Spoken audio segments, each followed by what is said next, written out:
Donc Nathalie, aujourd'hui, on va vous demander de vous présenter.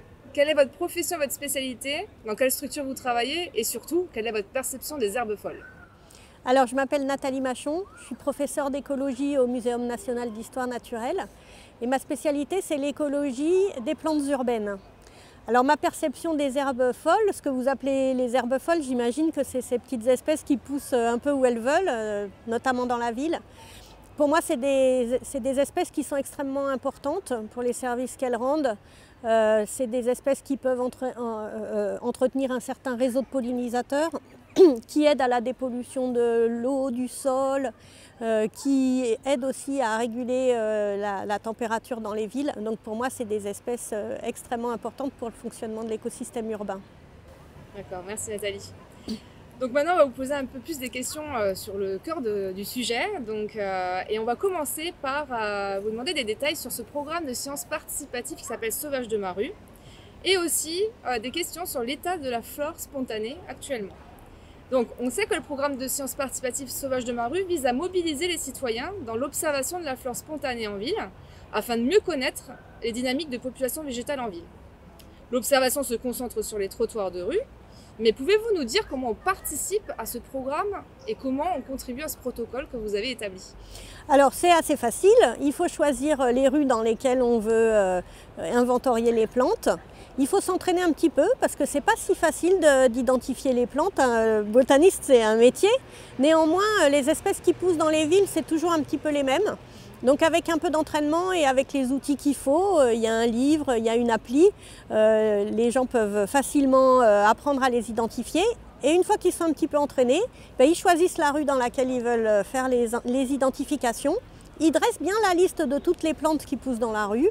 Ils peuvent regarder si c'est au pied des murs, si c'est au pied des arbres, dans les infractuosités. Et ensuite, donc ils dressent la liste et ensuite ils se mettent sur le site Sauvages de ma rue où il y a tout ce qu'il faut pour qu'ils puissent saisir les données. Super. Alors, pouvez-vous nous dire comment cette flore vraisemblablement résistante se porte-t-elle à l'heure actuelle, Nathalie? Alors parmi tous les composants de la biodiversité, c'est certainement celui qui se porte le mieux. Pendant longtemps, les villes ont été nettoyées de toute espèce animale et végétale, mais maintenant, c'est plus le cas. On s'est rendu compte que ces espèces avaient beaucoup d'importance pour la qualité de la vie des humains. Et donc, on fait beaucoup plus attention à elles, on n'utilise plus de produits phytosanitaires. Et donc, elles reprennent leur place dans l'écosystème urbain. Et donc, on observe peu à peu un enrichissement de l'écosystème urbain, de plus en plus d'espèces là où elles avaient disparu. Et donc, c'est net. Et voilà.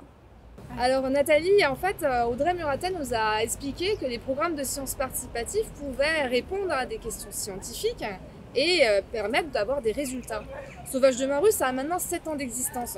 Pouvez-vous donner quelques exemples de résultats que vous avez obtenus grâce à ce programme? Le premier résultat qu'on a vu, c'est que la distribution des plantes dans les rues, elle n'est pas du tout aléatoire. Elle dépend des caractéristiques des espèces. Par exemple, on trouve en centre-ville très peu de plantes qui sont pollinisées par les pollinisateurs, insectes, mais elles sont pollinisées par le vent ou alors elles se débrouillent pour se polliniser elles-mêmes. Et en revanche, plus on s'éloigne des centres-villes, plus on va dans des quartiers où il y a des jardins et plus on trouve ces espèces qui sont pollinisées par des insectes. Après, quand on se rapproche des zones agricoles avec de l'agriculture intensive, et là on repère encore ces espèces qui sont pollinisées par les insectes. Donc ça, c'est le premier résultat.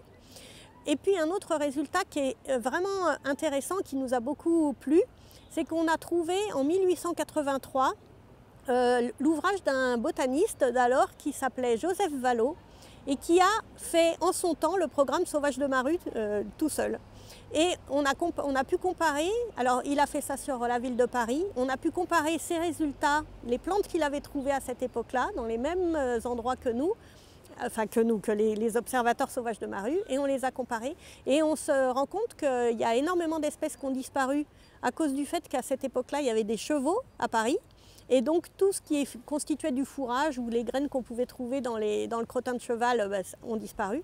Mais surtout, l'élément le plus intéressant, c'est qu'on voit que les espèces de maintenant sont les espèces qui supportent le mieux la chaleur En tout cas, mieux que les espèces qui se trouvaient en 1883 à Paris. Waouh, ok. Alors concentrons-nous maintenant sur la gestion différenciée en ville et son impact sur la flore spontanée. Donc on sait que la loi Labbé, qui est sortie en 2017, vise à interdire le traitement chimique des plantes spontanées en ville, en tout cas dans les espaces publics. Peut-on déjà voir des effets de cet arrêt des pesticides sur la flore spontanée en ville? Alors c'est difficile parce que l'abandon des produits phytosanitaires dans les lieux publics s'est fait en même temps que d'autres choses. Par exemple, on est beaucoup plus soigneux des espaces verts maintenant qu'on l'a été par le passé. Par exemple, on a les changements climatiques. Donc tout ça, c'est des facteurs qui agissent sur l'évolution de la flore. Il y a aussi l'évolution de la perception par les citadins. Dans le temps, les gens arrachaient beaucoup plus facilement, jetaient beaucoup plus de choses par terre. Donc tout ça, ça modifie la flore. Néanmoins, il n'y a aucun doute sur le fait que c'est un bienfait à la fois pour les plantes et à la fois pour les humains qui habitent la ville que d'avoir abandonné l'utilisation des produits phytosanitaires.